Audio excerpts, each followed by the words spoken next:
Компьютерная томография верхней челюсти. Консультативное заключение. Пациента 27 лет. Дата исследования. 27 декабря 2022 года. Дата консультативного рентгенологического заключения. 29 декабря 2022 года. Пневматизация верхнечелюстных пазух сохранена. Альвеолярные бухты выражены умеренно. Передние и заднещечные корни 17-го зуба выступают в просвет ВИЧ на 4-5 мм, расположены под слизистой, без проникновения в просвет ВИЧ.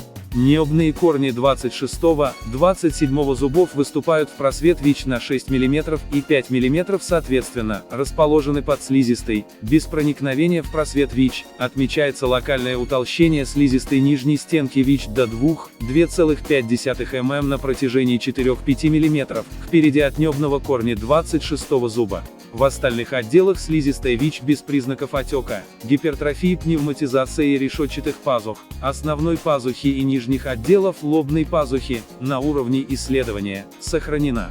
Очаговых образований слизистой не выявлено. Жидкости в пазухах не выявлено. Отмечается S-образная деформация носовой перегородки. Определяется отек слизистой средней, преимущественно нижней носовой раковины справа, диффузный отек слизистой носовой перегородки, преимущественно на уровне среднего носового хода справа, с сужением среднего и нижнего носовых ходов. Вздутие и деформации верхней челюсти не определяется. Кортикальные пластинки верхней челюсти без костных дефектов. Патологических соустий не выявлено. Справа, 18-й зуб. Признаки глубокого кариеса по контактной поверхности 17-18 без проникновения в пульпу. Каналы интактные. Периапикальная область без костно-деструктивных изменений. 15-й зуб. Отмечается S-образная деформация корня. Периапикальная область без костно-деструктивных изменений. Остальные зубы без рентгенологических признаков патологии. Слева. 21-й зуб.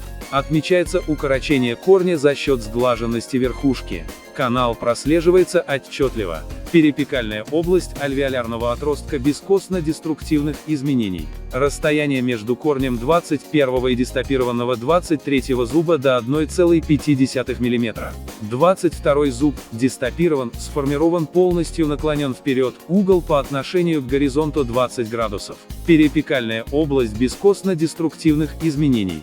23 зуб, дистопирован, сформирован полностью, отклонен дорзально в сторону неба и медиально. Проекционно на уровне 21 зуба.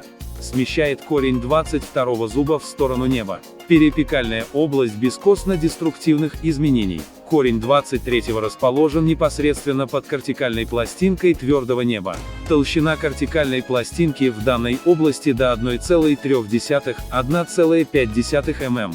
24-25 зубы. Отмечается конвергенция корней друг к другу. Умеренная дивергенция коронковой части 25 зуба в сторону 26-го. Периапикальная область без костно-деструктивных изменений. 28 зуб. Признаки кариеса по контактной поверхности 27-28 без проникновения в пульпу. Каналы интактные. Периапикальная область без костно-деструктивных изменений. Остальные зубы без рентгенологических признаков патологии. Заключение. S-образная деформация носовой перегородки. Признаки вазомоторного ринита с преимущественным отеком средней и нижней носовой раковины справа. Рекомендуется консультация оториноларинголога. Признаки кариеса 18-28 зубов. Дистопия 22-23 зубов. Врач-рентгенолог Кайзеров Е. В комментарии врача-рентгенолога. В архиве данных представлена только верхняя челюсть, нижняя отсканирована не полностью.